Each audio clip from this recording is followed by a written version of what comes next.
Նիկոլ Փաշինյանի հիմնական օրակարգը սա բազմիցս կրկնել ենք մինչև 20 թվականը այլ է եղել, 20 թվականից հետո այլ է եղել։ Հիմա Նիկոլի հիմնական խնդիրն այն է, որ ինքը մնա իշխանության,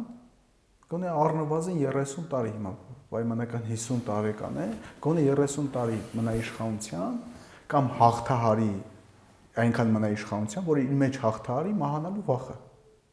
որովհետև ինքը երբ իշխանություն կորցրեց, իր ֆիզիկական անվտանգությանը վտանգ է սպառնալու։ Ինքը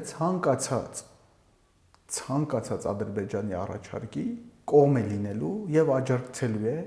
որ հանկարծ իր խաղաղության օրակարգ կոչվածը, խաղաղության